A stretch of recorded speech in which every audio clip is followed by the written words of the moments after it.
Greg, it was another frustrating day on Sunday with the match at Swansea getting called off. What are your reflections with there being no competitive match completed now for a week and a half? Um, yeah, I mean, I'm not overly sort of bothered by that really. I like to say it was frustrating to sort of get 45 minutes down the road and then have to turn around. I think all the girls were buzzing for it really, and we were very confident going into it. Really looking forward to the game. So yeah, I mean, I guess it just added to our frustration really that it was only a few days later after the Abergavenny game got called off at half time as well.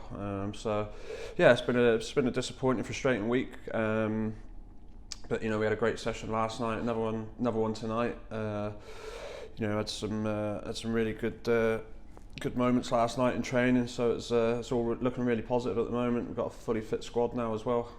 So yeah, we're just really looking forward to Sunday now.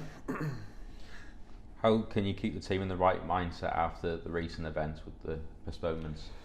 To be honest, they're just doing it themselves. It's really it's really pleasing, really, just to see the way that they're sort of just taking these moments on board and just sort of cracking on and dealing with it and just moving on, forgetting about it and just concentrating on the next game really, or the next training session. Straight away after the Abergavenny game got called off, it was I think everyone was annoyed, but it is what it is. You can't control it. It's some decisions are out of our hands, so we've just sort of cracked on. Obviously the Swansea game getting called off and rearranged. It's just amazing that already the girls have already sort of rearranged work shifts and stuff. For both games we were supposed to be off on the Sunday when we're due to play Abergavenny now. I know girls had time away, they've rearranged those, so it's just nice that for both matches already we've got such a committed bunch of players now that they've already rearranged everything to make sure that we've got two fully fit and available squads for both of those games. So I think when you've got a group of players like that, then it's hard to get frustrated really. We're just going to crack on and do the best we can in each of those games and take the result as it comes. This Sunday the team is up against league leaders Cardiff City here at Parkhill Stadium. It was an exhilarating encounter in the capital earlier on in the season. Will you be expecting something similar this Sunday? Yeah, really looking forward to it. Obviously, they're the benchmark this season, unbeaten.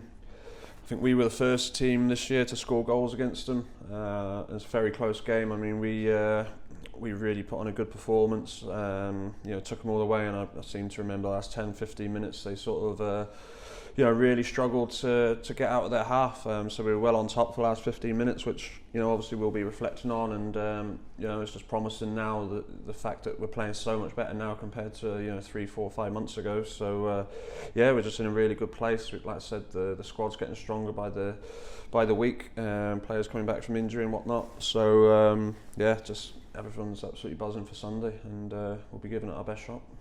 There is still one more training session to go at the time of recording this tonight ahead of this weekend's game. Can what happened in training tonight change your mind on the starting lineup, or is the team very much set in your head? No, I wouldn't say it's set. It's probably sort of 90% there, yeah. I say we've got players coming back from injury.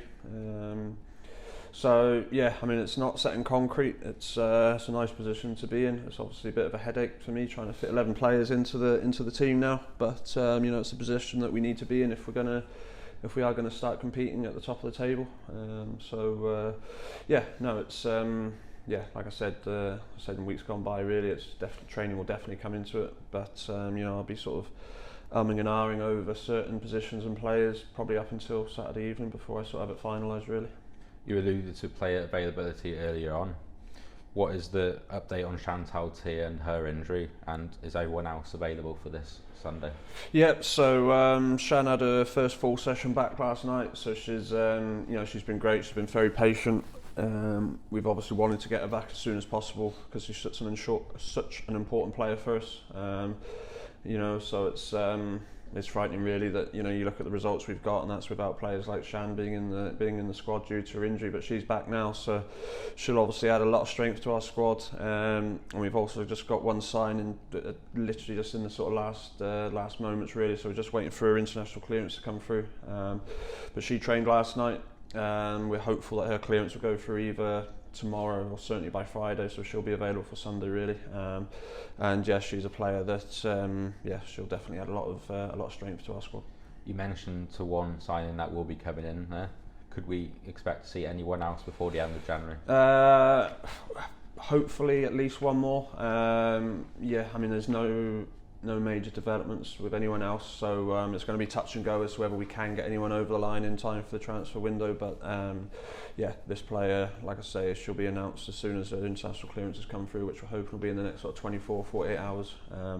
But like I say, yeah, it's the squad's looking very strong at the moment. So if it is just this one, then we're going to be in a very good, strong position for the rest of the season.